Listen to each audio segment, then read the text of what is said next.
Hi, everyone. I'm Susan Nash, AAPG.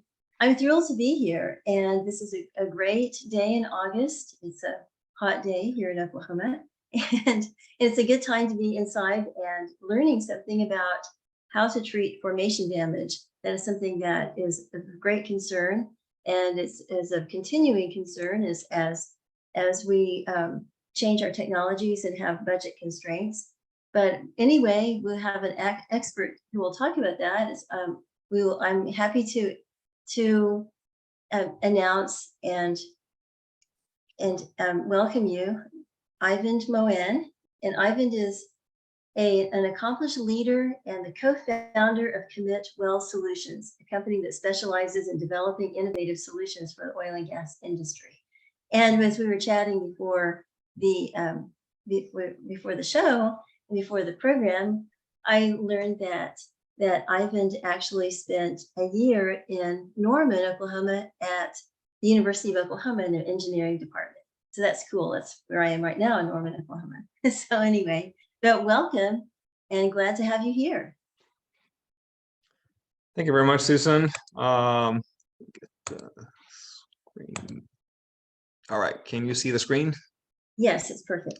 Perfect. All right. Thank you very much. Also, big thanks to APG for letting us present on the Excite technology platform that we'll be talking about today.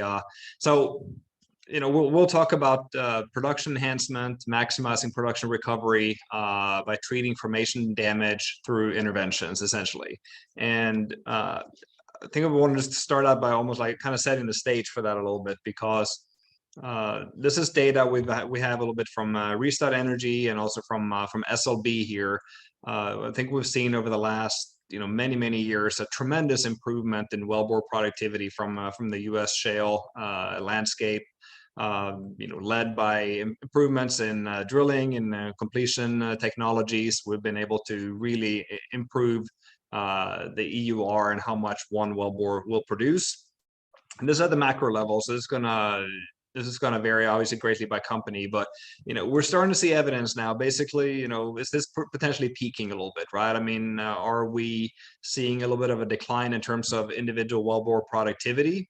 And I think also this is again at the macro level driven a little bit by the fact that we're running out a little bit of prime drilling locations, and so that kind of gets me to the next point here, which we're putting wells closer and closer together. We are doing a lot of infill drilling, and numbers from SLB here essentially suggest that 2/3 of wells are suffering from some level of fracture-driven interference. And so with that, I mean, a good old-fashioned frac hit, as we tend to call it, I mean, it can increase production of a well, but also very often it will decrease the production of a well. And it can also very often be a source of formation damage on your offset wells from the child well that you're drilling. And also kind of the way our industry has changed a little bit over the last last few years. I think we've seen a change from essentially growing production almost at any cost through the drill bit by drilling more and more wells, to now having an industry that is very capital disciplined. Focus tends to be to return cash to shareholders, operate within cash flow, and that combined with the fact that we have a large inventory of shale wells that are maturing, I think we're really at a really prime time to be able to do production optimization through interventions and by treating formation damage properly and do it through interventions. So with that, let's kind of dig into this a little bit more. I think a well that is a candidate for some sort of production enhancement. I mean, what's the issue with it? And I think this is data here from Kimberlite that we're showing, but for wells that are producing suboptimally, the source of that, almost like 3/4 of that, tends to be some sort of either formation damage and or debris in the wellbore. So it can be either or it can be both, right? You can either have formation damage, which we would think about as kind of behind pipe, and you can have debris, maybe like sand and these things from the frac or the completion of the wellbore that has made its way into the well. At that point, you have a debris issue, or you can have, which we see very often, the combination of these two. And so all of this is going to require its own way to treat the well and to restore production. The most predominant way right now is acid treatments, but we're going to talk a lot more about this. I think we want to make sure we do what's right for the wellbore. If that's acid, that's great. If it's not acid, then that's also super important not to pump acid, right? And so again, the data on this basically, like I said, the predominant way is maybe acid, and some of the large production gains on average tends to be from acid, but that has to be the correct treatment for the well for us to do this. So let's dig into a little bit more on the formation damage side. I mean, I'm gonna do this fairly simple. I'm gonna call basically formation damage is anything that's causing a well to produce less than what it should be doing. So in other words, something that is blocking the flow of petroleum coming from a reservoir into a well, right? And so the source of this can be really a lot. We can have damage from the completion side. I mean, some of the completion fluids we can have from the perforation of this can cause damage near wellbore. We can have damage from the drilling side, oil-based mud or filter cake buildup and these things that's not properly removed. All of this can block or hinder production from the reservoir and flow of oil and gas. And also we can have from the production side of things, which is quite common, and we see in the chart here. I mean, obviously, as flow gets closer to the wellbore, we have a pressure loss, which tends to precipitate scaling in these things, depending on what kind of fluid we are producing. And all of this can deposit near wellbore and, again, block production. And so there's a variety of sources of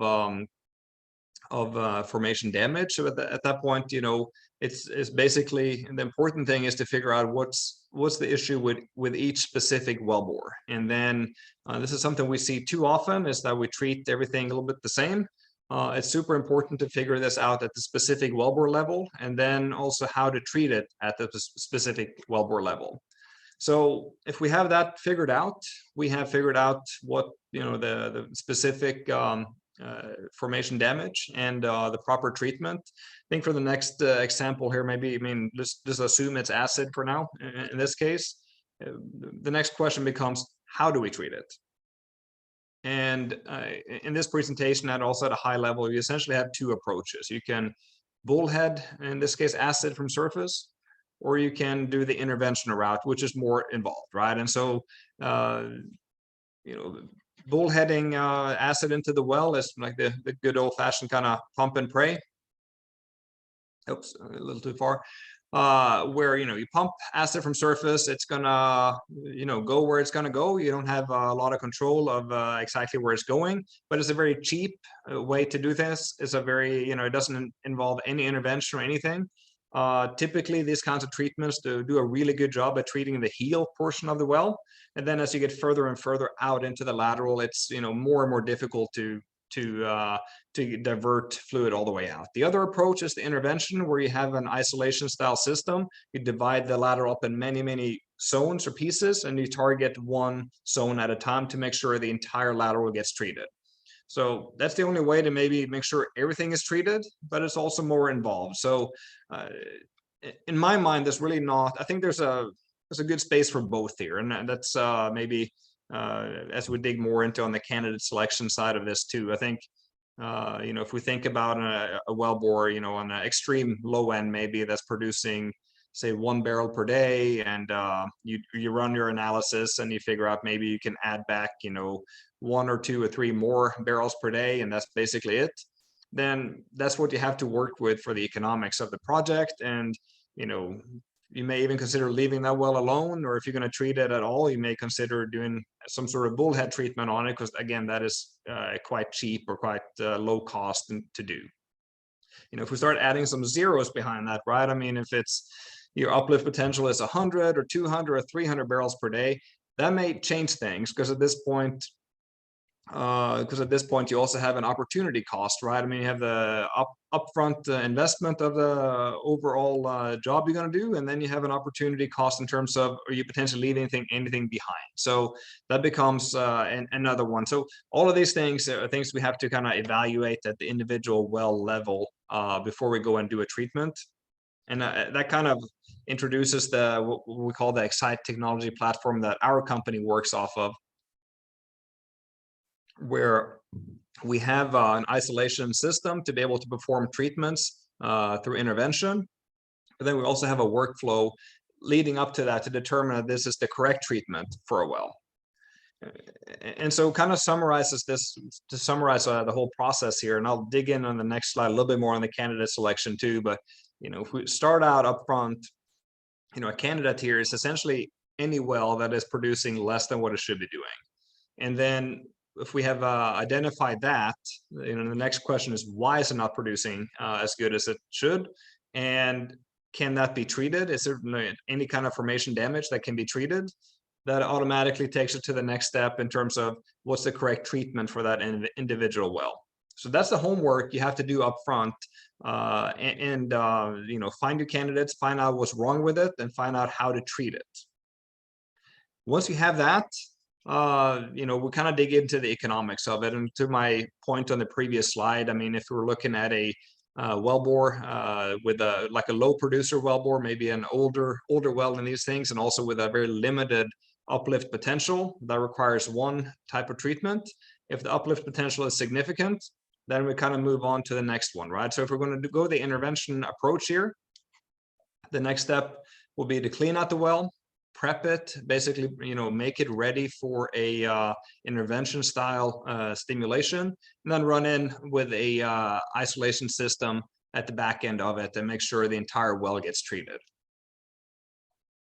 So I'll dig through, kind of hammer home the point on the candidate selection one final time on this, and then I will show a case study or two toward the very end that will kind of tie all of this together. And this is a well profile of a pretty common well profile that we see that for wells that we work on. And this is just using public data right here. So it's monthly production.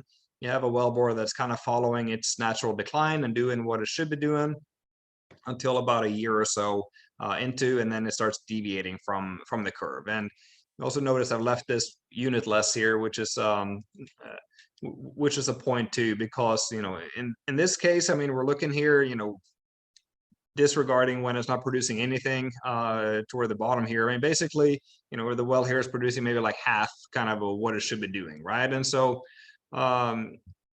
assuming this is driven by formation damage, assuming we can find the right treatment for this, the original curve, that becomes the uplift, the maximum uplift potential. That's what we can bring production back to, assuming it was essentially 100% good at the very beginning. And so then we got to quantify, how much does that represent, right? If that represents 5 barrels per day, if we do, a bullheading style treatment on this, even though you don't treat the whole wellbore, you're going to regain some percentage, right? I mean, if you treat half the wellbore, then that may be good enough economically from this. But then if we start adding some zeros behind, right? I mean, at that point, if we treat 30 or 40, 50% of the lateral, we're potentially leaving many 100 barrels per day behind, versus making sure everything gets treated. So this is like the exercise we have to do up front. I think I mentioned there's definitely a space for all these techniques. We just have to be selective in terms of when to use which one. Excuse me. So then digging in on the intervention side, assuming we're taking that approach, which is what we tend to work on. You clean your wellbore, you prep it, you get it ready. Then you run in on with in this case the Excite isolation system. You run in on a tubing string, and you have a 2 packers that basically enable you to divide the wellbore up in many zones. So you run into the very bottom of the well, and then you start performing your treatment at the bottom. You pump down the treatment down the tubing. It exits the port in the middle. Your 2 packers will isolate each zone. And so then that treatment is pumped into the formation just there. And then once you stop pumping, you move it up to the next stage. kind of repeat the process and work your way throughout the entire lateral. So while doing this, you make sure the entire well is treated. And also while doing this, and I'll dig into that on the next slide here, you record data. So if this is the entire system right here, we run gauges that will record pressure and temperature data downhole. We have one gauge in between the two packers that basically gives you the injection pressure at the perforations downhole. So in other words, that's the amount of pressure it takes to pump fluid into the formation for that specific zone. And that's the actual, there's no friction or anything to that. That happens right at the perforations, right? And then in addition, we record data above the top packer and below the bottom packer. So as we're injecting into the formation here, if we are communicating, and that's something that happens occasionally, you're pumping, again, say you pump an acid, at a certain point, that acid may eat its way around and start coming back in to the wellbore through open perforations. Then these gauges will pick that up. And so with that, you essentially get a good idea of how efficient the entire treatment was. So, I mean, did all the acid go into the formation? Did parts of it go in? Where did you cross communicate? When did it happen? And with that too, you can optimize all your future treatments as well. The downhole data too is it's going to help you on it's going to give you a good idea in terms of the pressure regime, right? So as you keep treating, you get the injection pressure at the perforation for each individual stage. And so that's also going to give you an idea in terms of depletion across the lateral. We very often see a little bit of a heel bias, which maybe kind of makes sense. Basically that the heel tends to be a little bit more, excuse me, a little bit more depleted than the toe of the wellbore. And so all of this stuff is data you will get as you keep treating throughout the lateral. And like I mentioned on the efficiency, and here's an example where we treated 26 stages. 100% basically means that all the acid in this case went into the formation at that one stage. Less than 100% means that we at some point had some cross communication, and less than all the acid went into that stage, right? So as you come out of hole 2, you do your treatment. You can also download a map and essentially get a map of how efficient the entire treatment was. And I like to kind of hammer this home a little bit too, because this had in on a presentation by SLB, I believe it was, on one of the more recent conferences, and they reference a number of about 65%, and that's like a global, take all interventions, regardless of what kind, essentially like a 65% success rate globally. And that's a number that's been constant for about 2 decades. So for our industry, with it, where we're at now with the potential we have to continue to grow production and sustain production through interventions, that number has to go up in terms of the success rate. And the way to do that is a data-driven approach like this, where we collect data, we analyze it, we optimize the treatments, and we optimize our operations through essentially a set of eyes downhole. And I could really say, I mean, what we have learned throughout the years we've been operating has been, almost like night and day. It's like a very sharp improvement in our success rate from when we started taking the, running gauges, collecting data gauges, and implementing that. And I think as an industry, that's a place where we have a lot to learn as well moving forward. But as a little bit of a digression, I think we can maybe kind of move into a couple of case studies. And first one I'll show is it was kind of hammer home kind of the process that we've outlaid here throughout the presentation. This is a wellbore from the the Midland Basin. It's a Wolfcamp formation. It's a well that came in decently, about 650 barrels a day. It's kind of following its natural decline. And pretty early on in its life, it has a drop of about 150 barrels per day of production. And so in this case, this is scale driven, and that's quite common for this specific operator in that part of their field. And they treat it with the hydrochloric acid. And here, the Standard procedure is the bullhead this back on the backside. Production in this case spikes quite a bit, but then drops very, very sharply and basically is headed back to kind of where we were pre-treatment. And I think the good news for this is that the wellbore is responding nicely to the formation or to the treatment. The bad news is we didn't treat everything. So kind of going back to what I was saying earlier, if we don't treat everything, we will leave some production on the table. So in this case, we shut the well in, cleaned it out, prepped it, and went in and treated all the 26 producing stages with acid in this case, lift the production back up, and have a much shallower decline. And essentially, if you take this production moving back to right when the drop occurred, you're essentially back on the curve, right? So in this case, we've removed all the formation damage, and this well is now producing back to its potential. Another one, this is in the San Andres formation, I believe, in the Permian. This is San Andres. Parts of it, it's quite common to have iron sulfide scaling happen throughout the lifetime of the wells. Here's a wellbore producing roughly 50, 60 barrels a day, and then experiences a sharp drop due to the scaling on this one.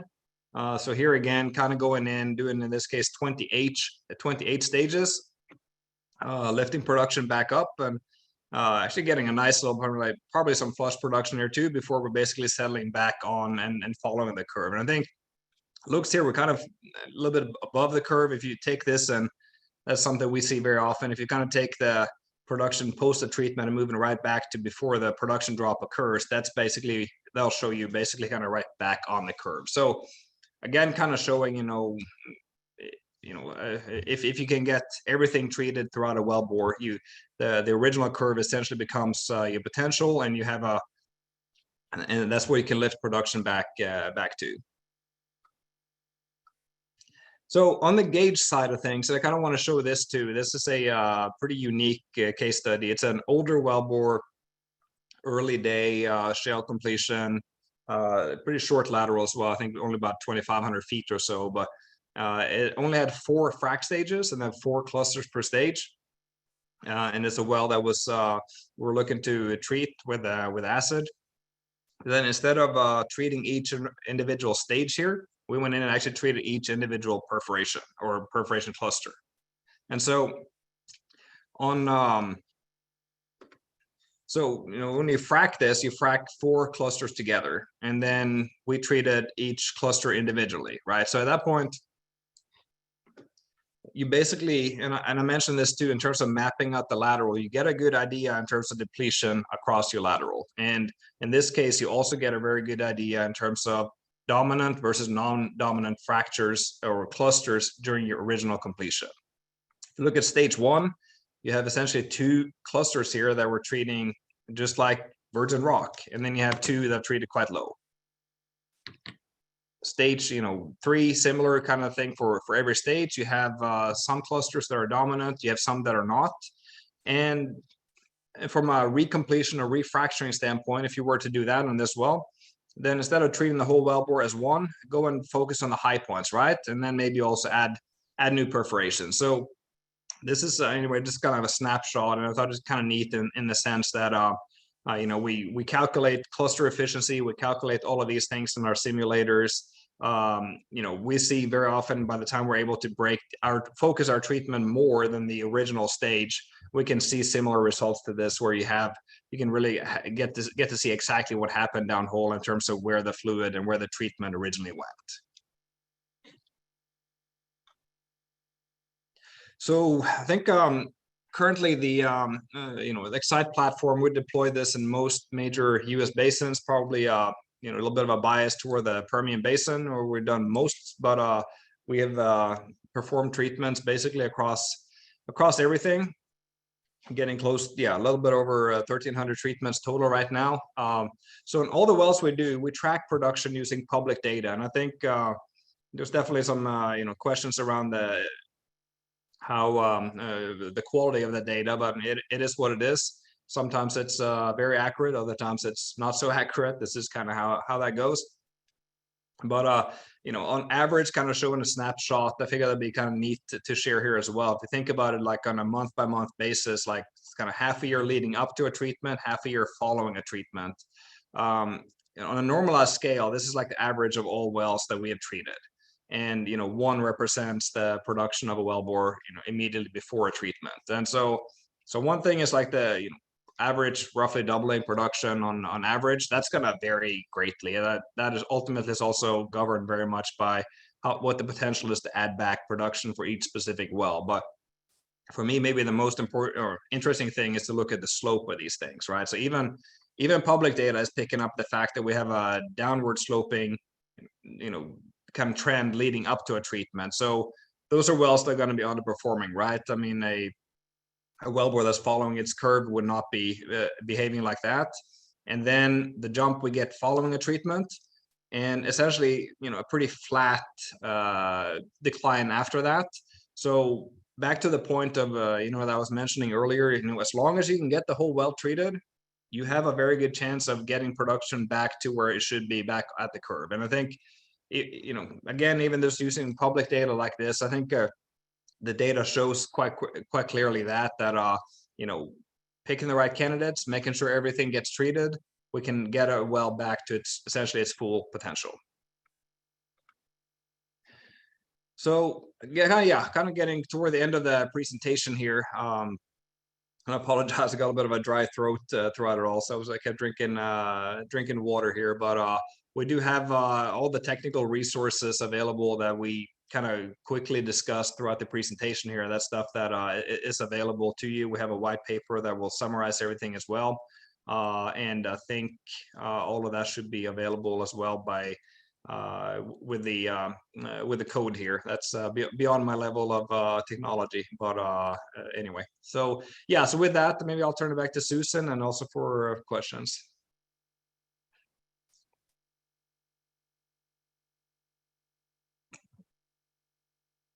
That was great. In fact, I was just thinking about how, especially the part about formation damage, I'm glad that we're recording this, because I love to share the recording to students in engineering or petroleum engineering or geology. That's something that you hear about, you really don't get a description of exactly what formation damage is, what causes it. I mean, I love the way you laid it out. And then the problems with typical responses. And I was glad to hear you say that most people just go acidize, like acid treatment. And yeah, there's some potential for positive, but it can create even more formation damage. That was a really useful lesson learned there, and demonstration. So anyway, so I'd like to open up the mics and ask people to just go ahead and ask a question if you have any questions or any comments, want to share your experiences with formation damage. And feel free to just turn on your open up your mic, and if you want to stop sharing, we'll be able to see each other too. We've got looks like a question in the Q&A. So here's one question. Robert Gales has asked, have there been operational challenges as laterals get longer, and is it more difficult to execute intervention operations? Yeah, excellent question. That's really kind of what this comes down to as well, right? Is to manage risk, and as we talked about the various techniques we have. I mean, like I said, bullheading is going to be, it's the simplest thing to do. It doesn't involve any intervention, and then by the time you get to interventions, that's more involved, and there's always going to be a risk. So you always need to find a way to manage that. And I think what we have seen is the success of the treatment and that part of the intervention comes down to how well you prep the wellbore. Basically, making sure the wellbore is clean, making sure it is ready to run a stimulation intervention system back into it. For us, has been one, collecting data downhole has been a tremendous source of improving our operation. The other one has been understanding that wellbore prep part of it. And so once we kind of figure that out, I think it's essentially minimal risk on doing interventions on the laterals, and most wells we do tend to be laterals as well.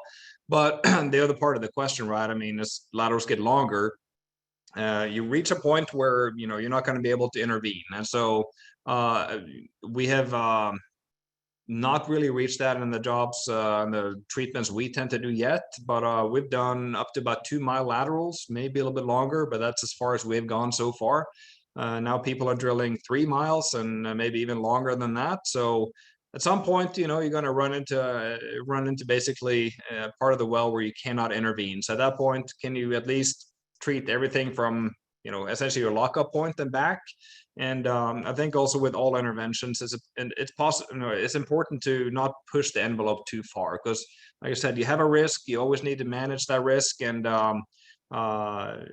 it's typically when we're pushing our envelope too far is when we tend to run into issues. And so these are all kind of important things to consider as we're planning a job and we're executing a job. Well, that totally makes sense. Here's another question. This is a really interesting one too.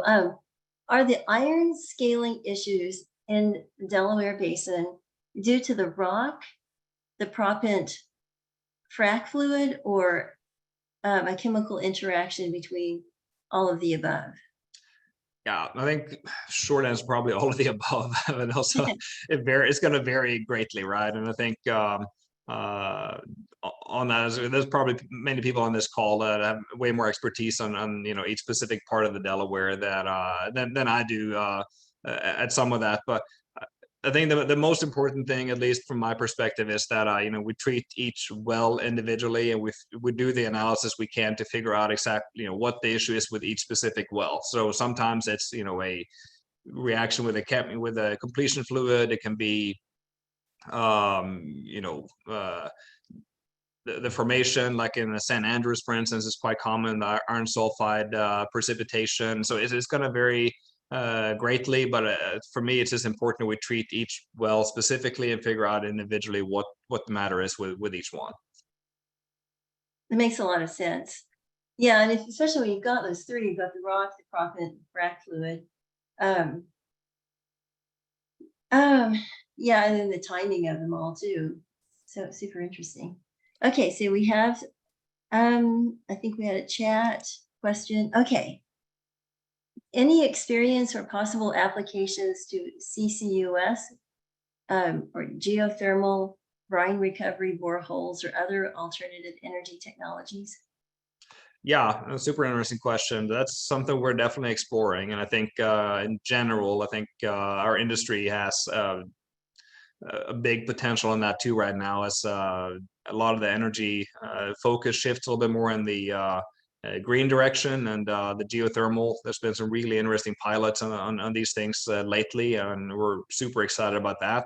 And we have so much competency and technology in our industry that can be applied directly there. And so that's something we are looking into.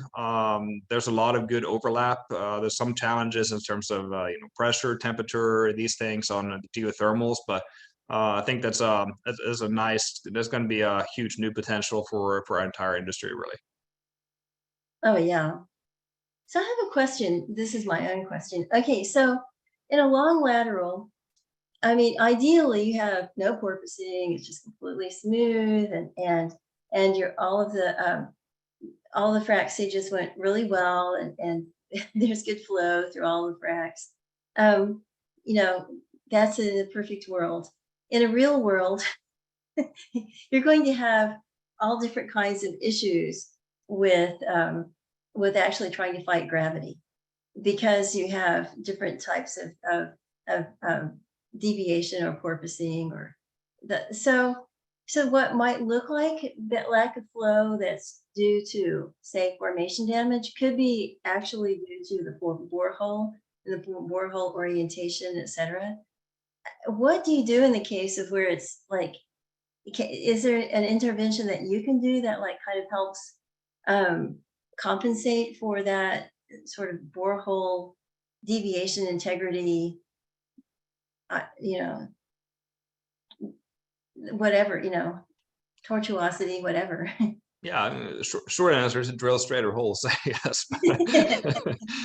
I think no, I think so. Like I mentioned kind of early on, right? It's like you know, your two sources to drops in production, assuming it's if it's like fracture driven interaction, and you know you frack into a well, you're essentially stealing resources from that well. At that point, you probably like permanently reduce the productivity of that well. But assuming that's not the case, right? I mean that basically your two main sources are going to be some sort of formation damage or some sort of debris in the wellbore, and we have many examples of wells that just suffer from debris. Everything is fine with the formation, but then that you know you have sand. These things maybe kind of tend to also gather in these kind of low points throughout the lateral, right? So there's a lot of good just wellbore clean out technologies out there right now to make sure you know we basically remove all the obstacles throughout the well, and you know assuming there's no formation damage, then that may be good enough. So that's like the intervention you can do is to go in and just kind of mechanically clean out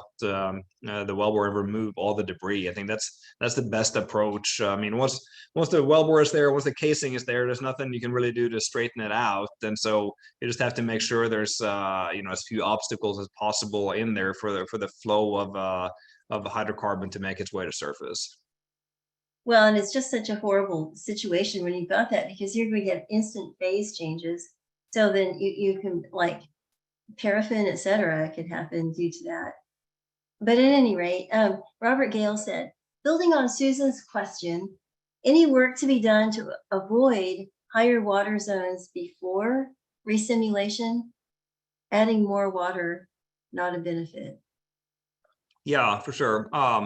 No, I think you know, on the treatment itself, I mean, there's things you can do, and it just depends maybe a little bit on formation to formation as well. But there's definitely you know there's stuff you can do from a you know a system intervention system standpoint to minimize the amount of water you pump. So if you know again, I've been picking a lot on acid throughout this presentation, but let's you know say you're treating with acid, there's ways you can do you can do that to where you essentially only pump acid or and limit the amount of water you put on the formation.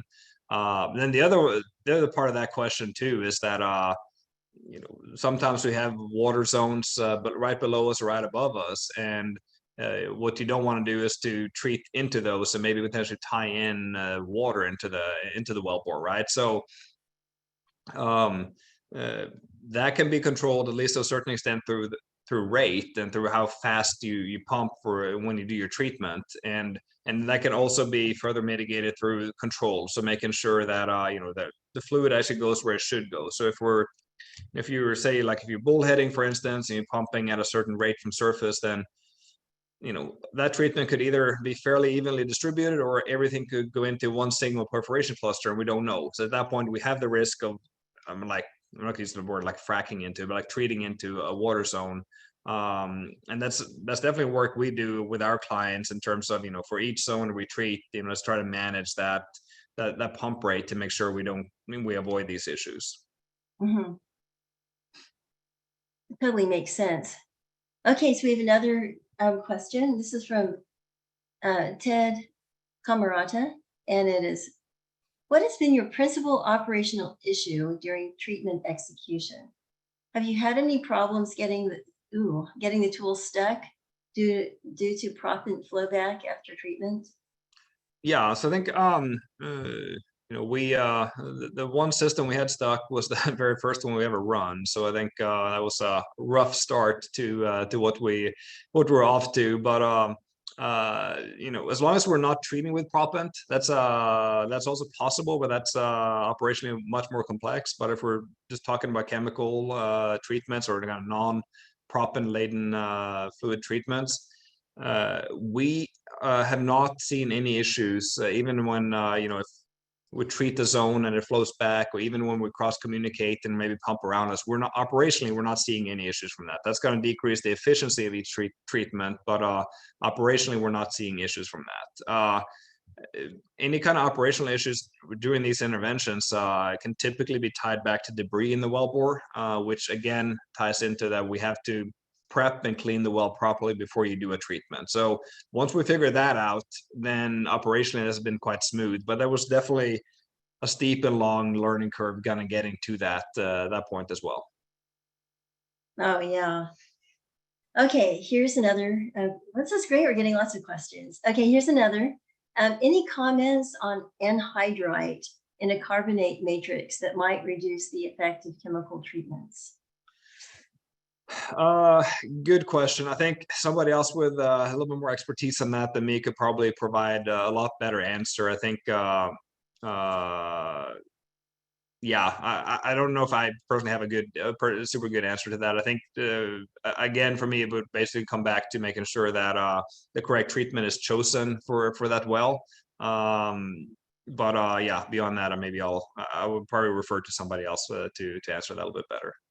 It makes me wonder, like, so how do you get the information that you need to be able to do your design? Yeah, that's a good question because you can run fluid sample analysis. You can get samples of the oil, of the water that's produced. You can do these things.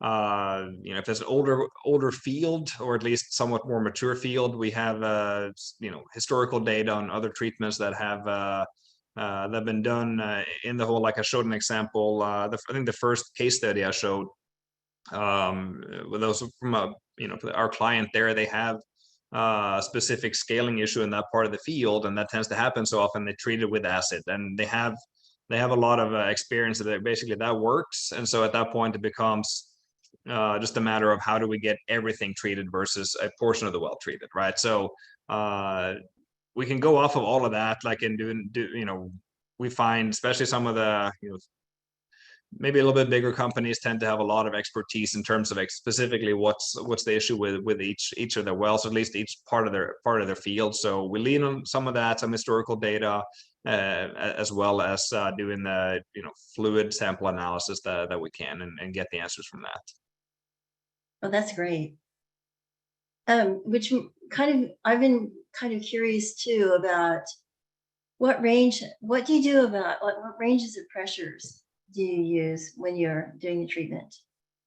Yeah, and I'll answer that, but I forgot one more thing. Actually, a really good source of in terms of how to design the treatment, and it has to sometimes happen quite quickly. But when you do your clean out, you get a lot of the stuff that you're treating or supposed to treat for, you can get out of hole, right? So at that point, you can actually do analysis on that, and before you do your treatment. And so you get sand out, but you sometimes also get a lot of emulsions or whatever it may be, that you're treating for. And so that's another really good source. But on the pressures, I mean, kind of like I'll show this example here again, right? I mean, the pressure is going to be essentially what it's going to be, right? The formation will ultimately dictate that. But in this case, pressure varies by 4,000 psi in terms of the amount of pressure it takes to establish injection into each zone. So it varies so much throughout the lateral, and this is it's not actually an extreme case from a pressure standpoint. It's maybe an extreme case in that we're treating each perf cluster individually here, but this varies so much throughout the lateral, even when we're treating 4, 5, 6 perforation clusters together. So in terms of the rock may change, the level of depletion is different throughout the lateral. So this is gonna that's gonna vary very, very much. And also maybe a point here too, in terms of, since we've been talking about bullheading kind of treatments, right? If we think about fluid taking the path of least resistance in an example like this, then that probably will not make it along, maybe kind of a lot past maybe the cluster here at the heel, or maybe working its way in here, but it's going to be challenging without any kind of mechanical diversion, to push fluid all the way out to the toe here, where most of the treatment is really needed, where you have some of the higher pressure. Yeah, that's really interesting because I was thinking about that, like using diverters, and then also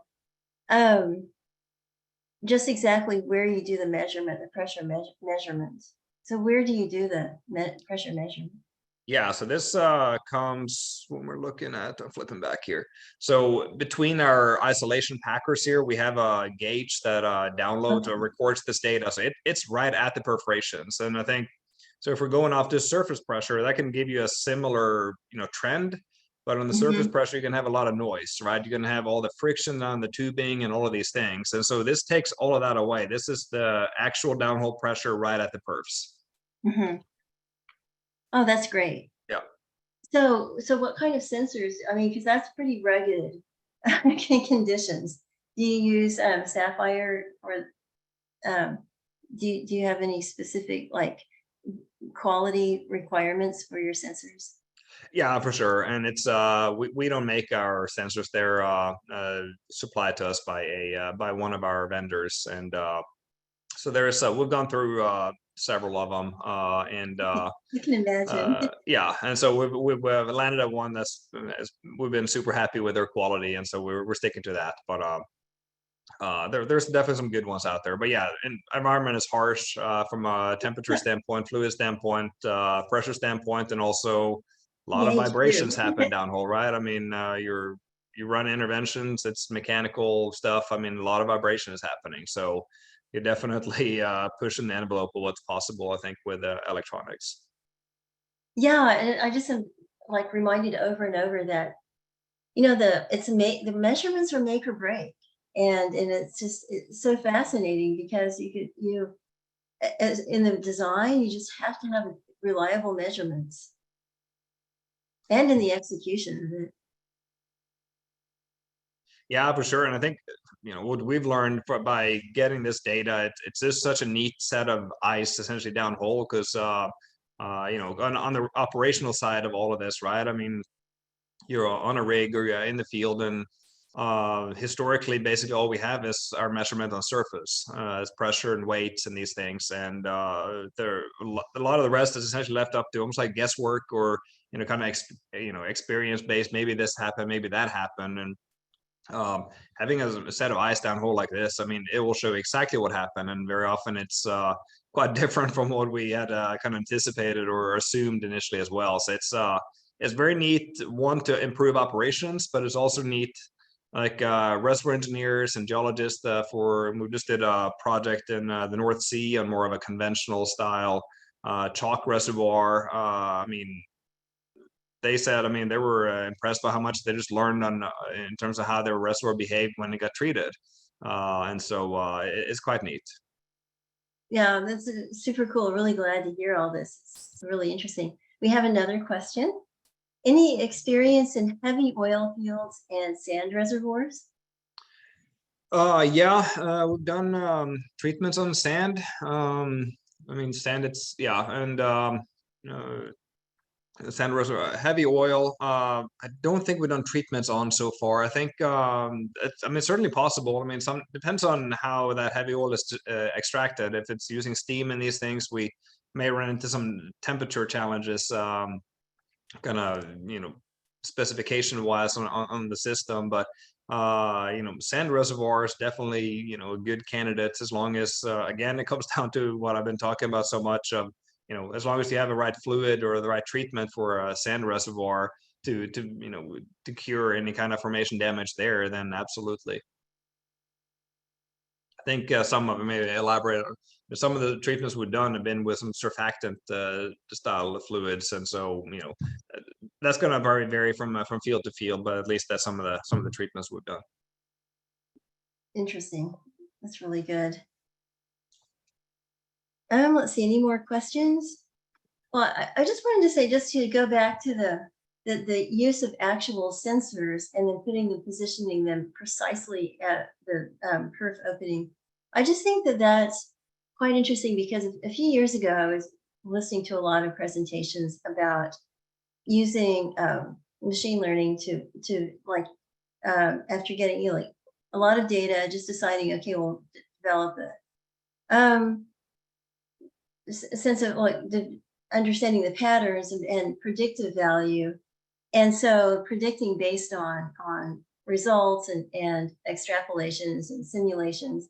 And it's like, okay, that's fine as far as it goes, but it's based on a lot of assumptions that are not really verifiable. And so we've got the sensors there. You can like actually challenge a lot of those assumptions and make better models in the future. Yeah, for sure, and that's a lot of the feedback we're getting too, because I think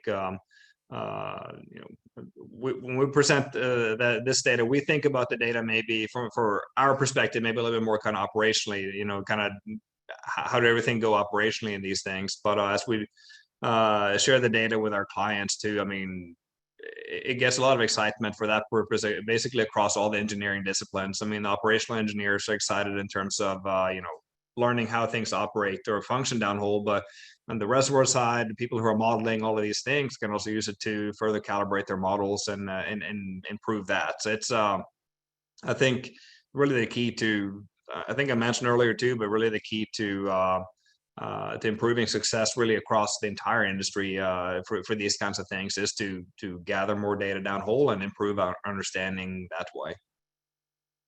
I totally agree. Okay, last chance, everyone. Here's your chance to unmute yourself, turn on your camera, make a comment, have questions, anything that would contribute to the conversation. Share your own experience.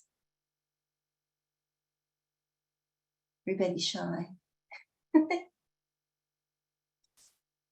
Well, Ivan, thank you. This has been great.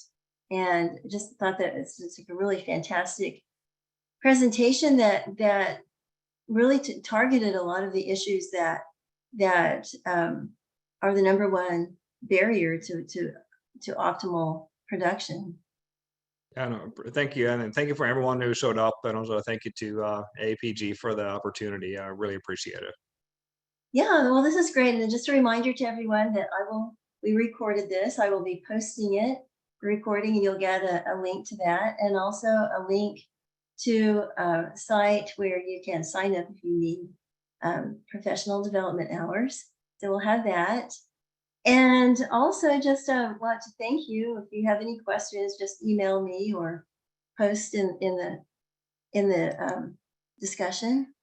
And just thank you.